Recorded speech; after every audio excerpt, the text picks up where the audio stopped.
Bismillahirrahmanirrahim. Assalamu alaikum. Today I will solve the exercise 7A of T1 Oxford Math updated 7th edition. In this chapter, firstly we will discuss the ratio, and after this I will solve the exercise question of 7A. What is the ratio? Ratio is the comparison of two or more quantities having same unit.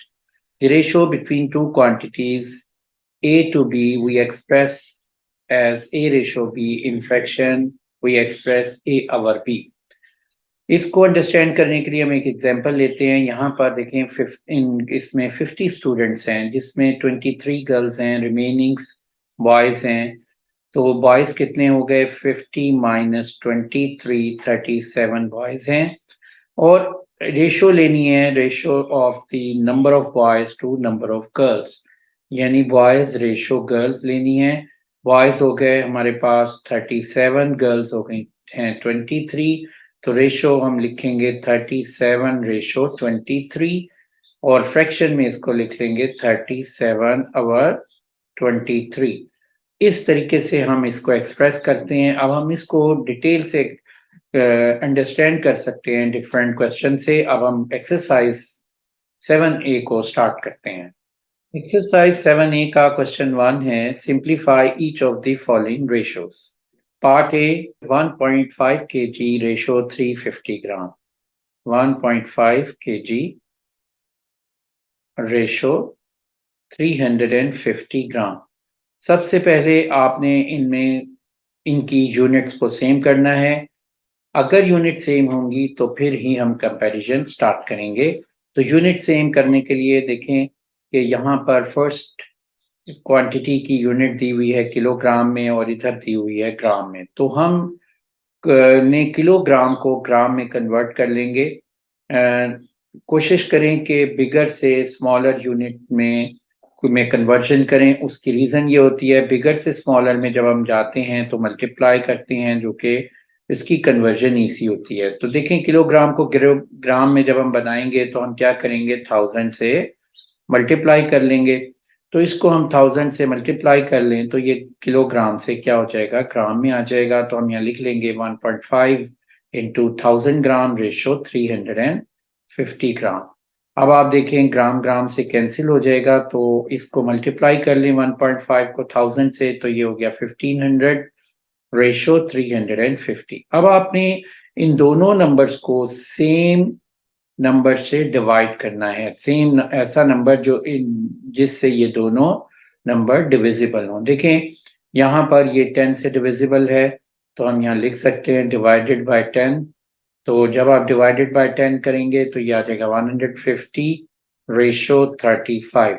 Next step में हम क्या करें, देख लें कि इसमें कौन सा नंबर है जिससे दोनों नंबर्स डिवाइड होते हैं।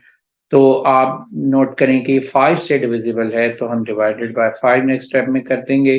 तो ये हमारे पास आ जाएगा 5 time 3 is 15, 5 time 0 is 0, 5 time 7 is 35। तो ये हमारा 30 रेशो 7 जो है आंसर आ जाएगा। पार्ट बी है 15 ओवर 24 रेशो 9 ओवर 7।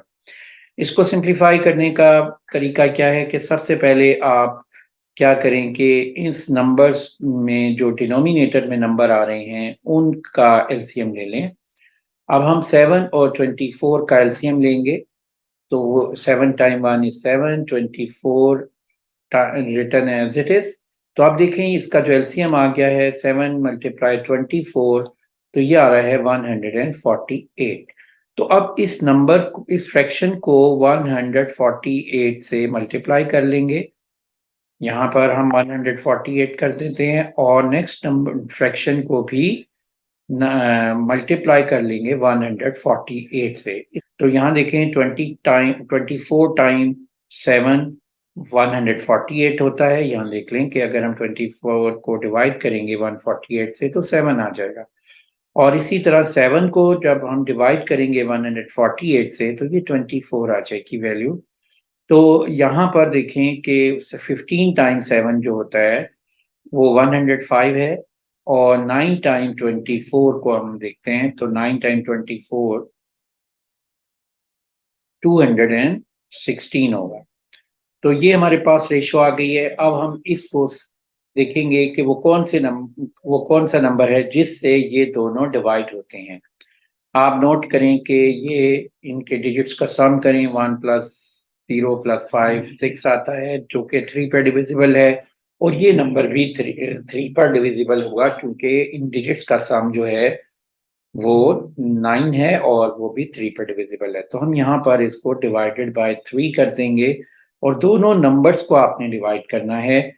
3 3 ज़ार 9, 3 5 ज़ार 15, और इसी तरह इसको 3 7 ज़ार 21 एंड 3 2 ज़ार 6।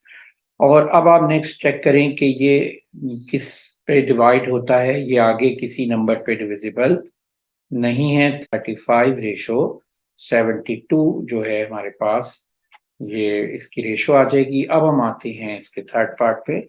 अब सी 0.45 रेशो 0.85, इसको डेसिमल को हमने रेशो को सिंप्लीफाई करने का वे ये है कि इस डेसिमल को हम कन्वर्ट कर लेंगे फ्रैक्शन में। और देखें यहाँ पर 45 है तो 45 को हम लिख सकते हैं 45/100, और इसी तरह 0.85 को हम 85/100 लिख लेंगे। अब हमने इसके डिनोमिनेटर को यहाँ पे 1 बनाना है, यानी कि इस डिनोमिनेटर को 1 बनाने के लिए हम क्या करेंगे कि इसको मल्टीप्लाई बाय 100 कर देंगे। अगर हम मल्टीप्लाई बाय 100 करेंगे तो ये फ्रैक्शन क्या हो जाएगा, 45/100 मल्टीप्लाई बाय 100, और इधर भी हमने 85/100 मल्टीप्लाई बाय 100, तो ये कैंसिल हो गया और ये हमारे पास रेशो आ गई। अब हम इस रेशो 45 रेशो 85 को देखेंगे कि कोई ऐसा नंबर तो नहीं है जिससे ये दोनों डिवाइड होते हैं। देखें ये 5 से डिविजिबल हैं दोनों, क्योंकि एंड में 5 आ रहा है, तो हम यहाँ लिख देंगे divided by 5।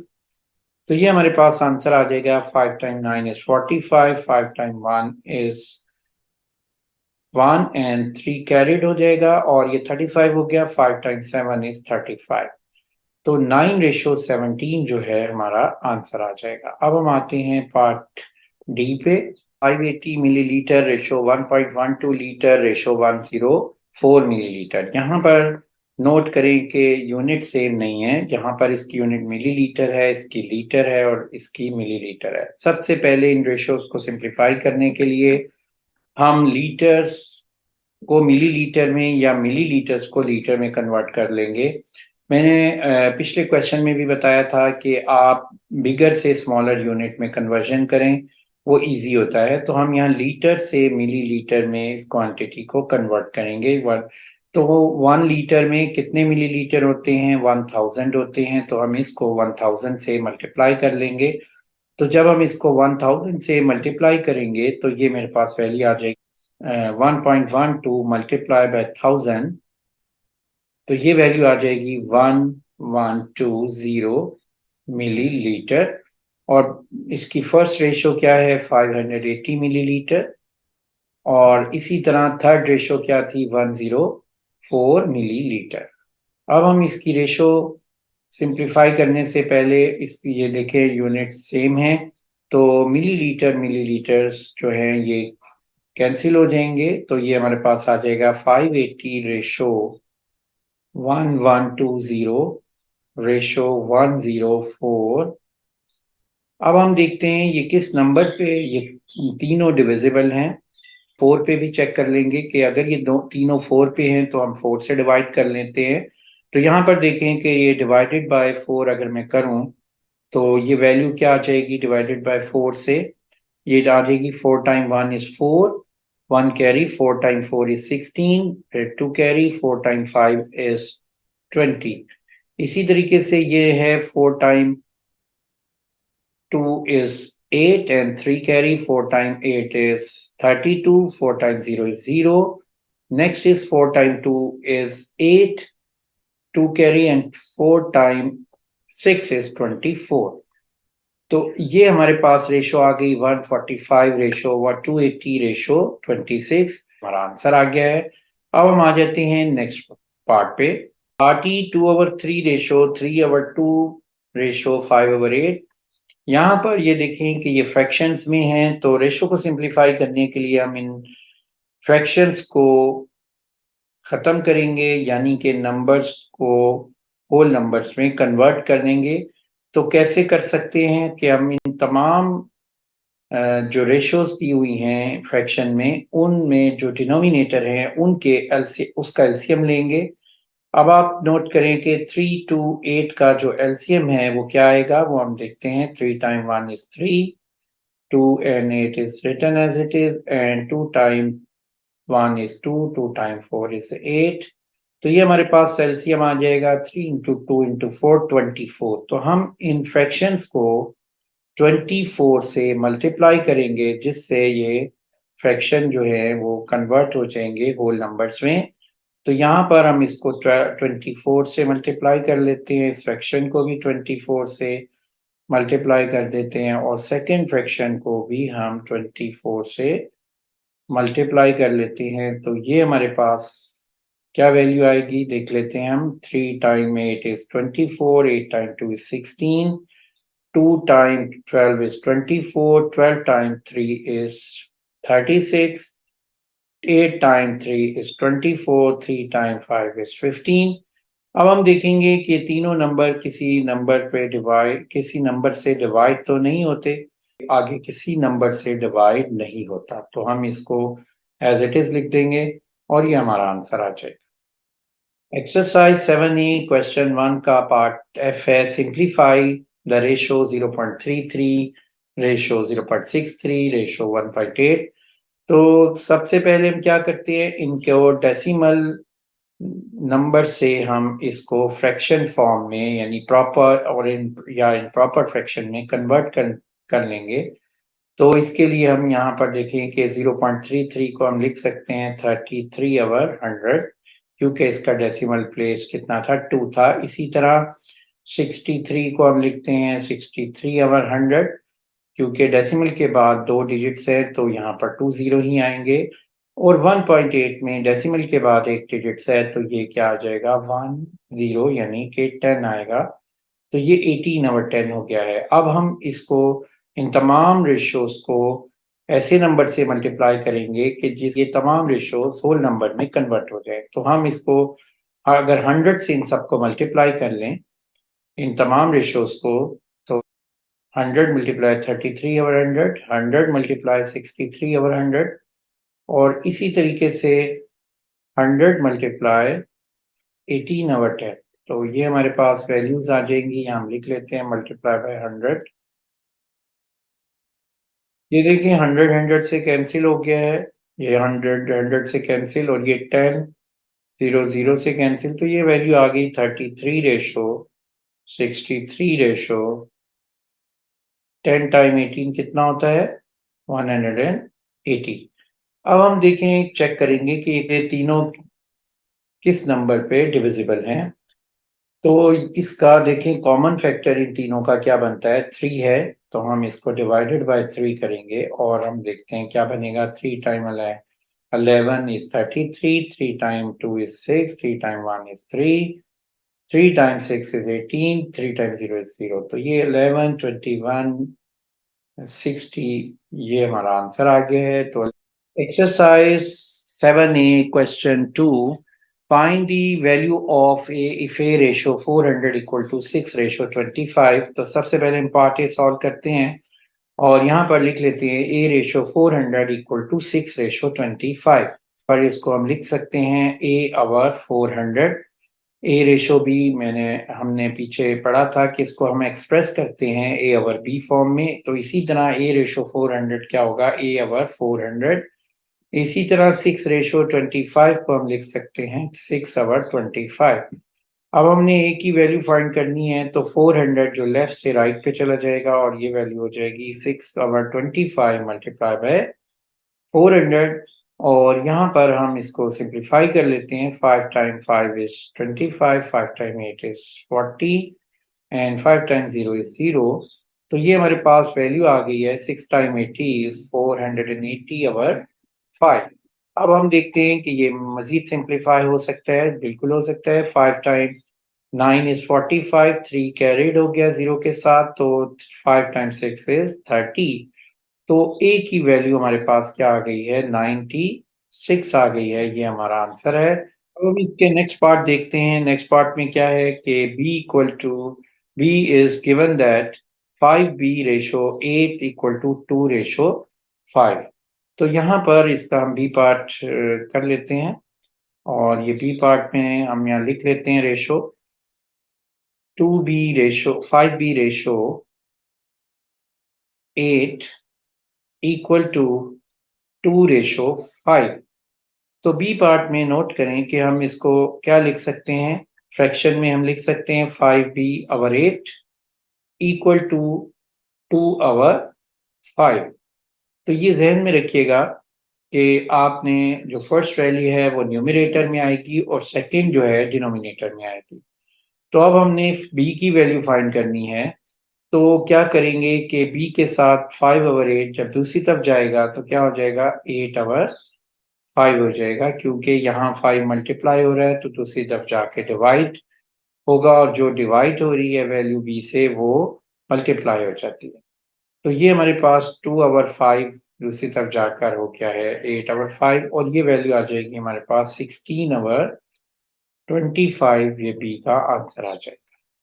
Exercise 7A, question number 3. Given that 2x/5 equal to 3y/8, find the ratio x/y. तो x/y का मतलब होता है x/y। आपने x/y फाइंड करना है।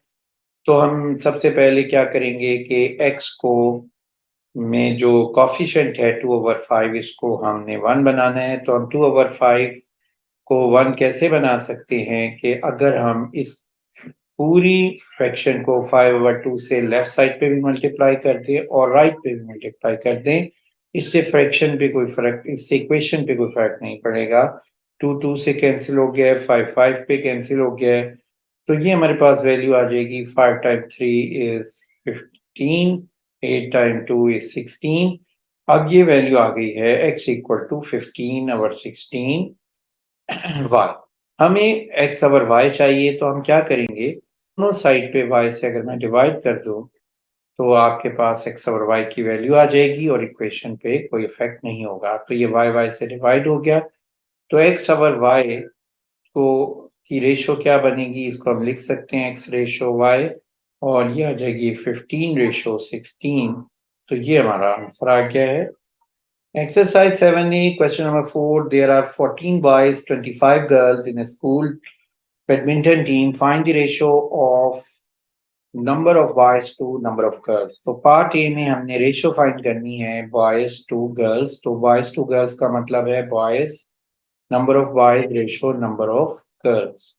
तो यहाँ पर आपने बॉयज कितने दिए हुए हैं 14, और गर्ल्स कितनी दी हुई हैं 25। तो 14/25 जो है इसका आंसर होगा, क्योंकि ये दोनों मजीद सिंप्लीफाई नहीं हो सकते।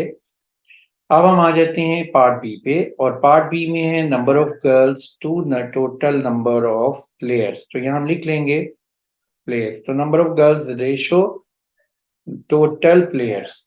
तो आपके पास देखो कि नंबर ऑफ गर्ल्स कितनी दी हुई हैं 25 दी हुई हैं, और टोटल प्लेयर्स कितने बनते हैं गर्ल्स और बॉयज को मिलाएं, तो आपके पास ये आंसर आता है 25 + 14।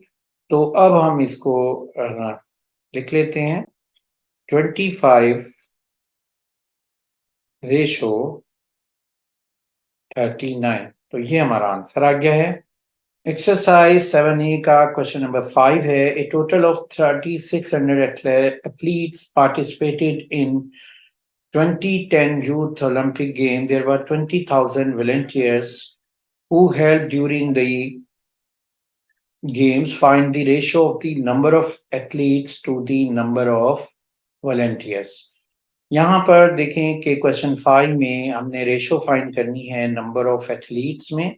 तो हम यहाँ लिख लेंगे athletes ratio volunteers, number of volunteers. तो पार्ट ए में नंबर ऑफ एथलीट्स कितने दिए हुए हैं, इसमें टोटल एथलीट दिए हुए 3600, और वॉलंटियर्स कितने दिए हुए हैं 20,000। अब हम इसको सिंप्लीफाई कर लेते हैं, वी डिवाइडेड बाय 100, ये हो जाएगा 36 रेशो 200। अब आप देखें कि ये किस पे डिविजिबल है? ये 4 पे डिवाइड होता है, दोनों नंबर्स डिवाइडेड बाय 4। ये आ जाएगा 4 time 9 is 36, 4 time 5 is 20, 0 as it is. तो ये 9:50 जो है हमारे पास रेशो आ जाएगी। अब पार्ट बी में देखें क्या दिया हुआ है, the number of athletes to number of spectator. तो एथलीट्स रेशो स्पेक्टेटर्स। इस पार्ट में देखें कि नंबर ऑफ एथलीट्स तो गिवन है इस स्टेटमेंट में 3600, लेकिन नंबर ऑफ स्पेक्टेटर्स नहीं दिए हुए, तो इसलिए हम लिखेंगे नॉट पॉसिबल। यहाँ पर हम लिखेंगे not possible because no spectators. Question number 6, a certain amount of money is shared between Rizwan and Bilal in ratio 5:9. Rizwan gets 44 rupees less than Bilal. Find the total amount of money that is shared between two boys.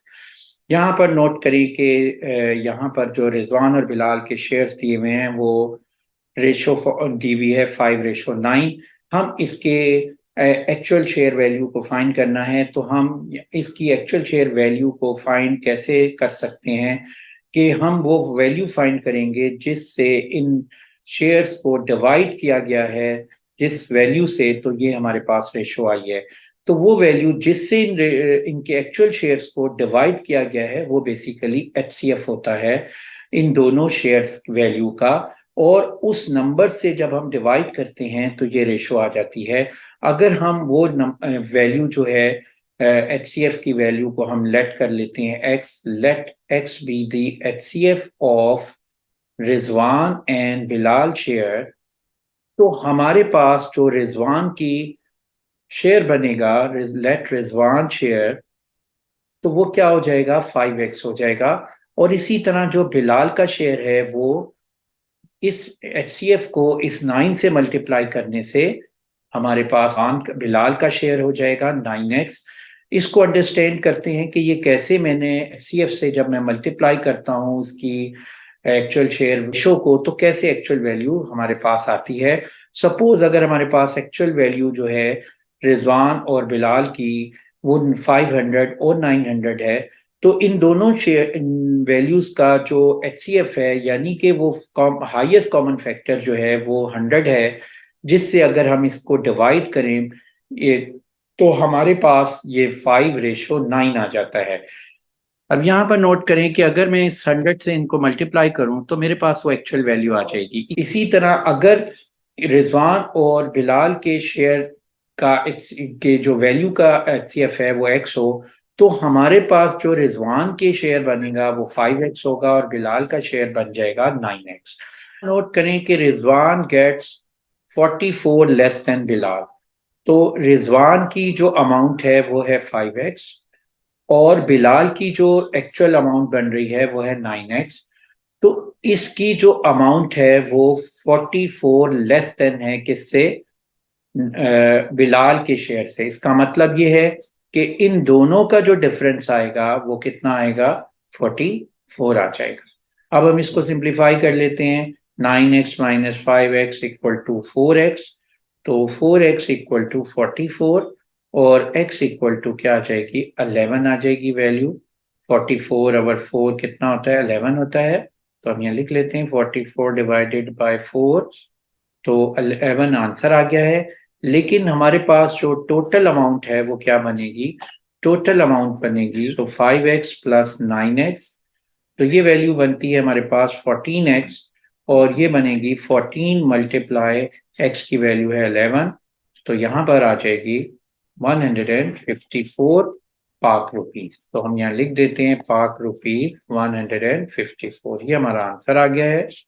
Question number 7. Amra and Anusha make a total of 560 toys in the ratio 12:16.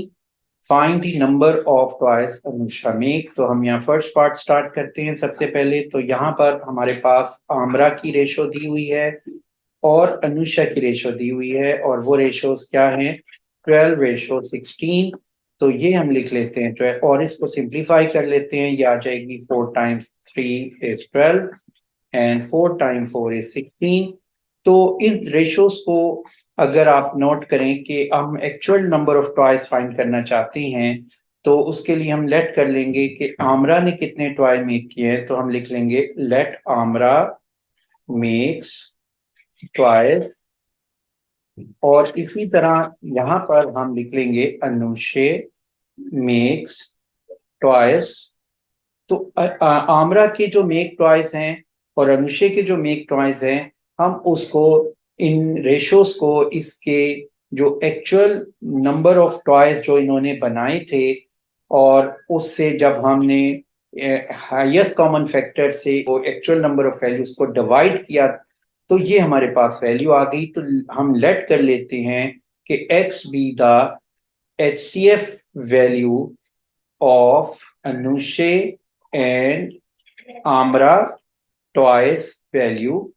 तो अगर x उसका HCF है तो इस x से हम जब 3 को मल्टीप्लाई करेंगे तो इसकी जो सपोज वैल्यू होगी वो 3x होगी, और इसी तरह इसकी सपोज वैल्यू 4x होगी। जैसे कि मैंने पिछले पार्ट में भी समझाया था कि जो HCF से हम सिंपल रेशो वैल्यू को मल्टीप्लाई करते हैं तो वो बेसिकली उसकी actual share value suppose value आ जाती है। तो यहाँ पर 3x और 4x इनकी आमरा के और अनुशे के ट्वाइस आ गए हैं। अब हमने टोटल ट्वाइस कितने लिए हुए हैं 560, और इससे कंपेयर कर लेते हैं जो यहाँ पर सपोज नंबर ऑफ ट्वाइस हैं। तो टोटल नंबर ऑफ ट्वाइस कितने हो जाएंगे अनुशे और आमरा के 3x प्लस 4x, और वो किसके इक्वल होंगे, टोटल ट्वाइस है 560 के, तो ये हमारा वैल्यू आ जाएगी। तो ये मेरे पास आ गई 7x इक्वल टू 560।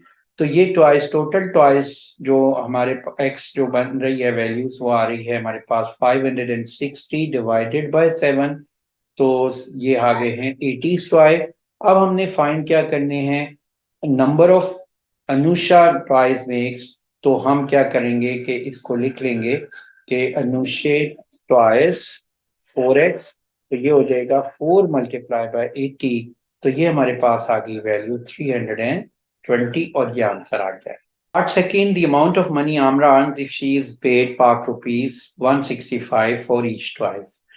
तो इसकी अमाउंट ऑफ मनी फाइंड करने के लिए हम देखेंगे कि आमरा ने नंबर ऑफ टॉयज कितने मेक किए हैं। तो यहाँ पर लिख लेंगे आमरा मेक्स टॉयज, तो ये हमारे पास वैल्यू कितनी आ रही थी 3x, तो हम यहाँ पर 3 मल्टीप्लाई 80, x की वैल्यू 80 है तो हमारे पास ये आ जाएगा 240 टॉयज आ जाएंगे। अब हमारे पास 1 टॉय की जो अर्निंग है इसकी आमरा की वो कितनी है 165 पाक रुपीज, तो हम यहाँ लिख लेंगे पाक रुपीज 165, और टोटल टॉयज कितने हैं 240 टॉयज अर्निंग। तो इसको हम मल्टीप्लाई कर लेंगे 165 मल्टीप्लाई 240, ये आंसर आ जाएगा 39600।